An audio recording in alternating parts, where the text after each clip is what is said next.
Young Jamaican men, my brothers. It is always disheartening to hear young men speak about the Killas as if it is a badge of honor. There is no honor in taking a life and witnessing the death of a friend, a brother, a sister, or a mother. That, my friends, is the harsh reality of badness. Sadly, we only seem to understand this truth when tragedy strikes close to home or when it strikes us directly. Jamaica is full of opportunities if you are not lazy. It is not difficult to create a good life for yourself and your family. The key is a shift in perspective and change in mindset. No matter how hard or cold life may seem, there is always a way forward.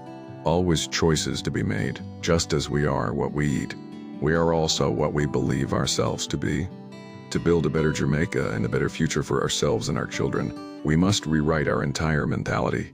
Let me tell you this. You can make money, earn respect, and build a name for yourself outside of the madness. There are endless possibilities if we focus our energy on productive and uplifting pursuits.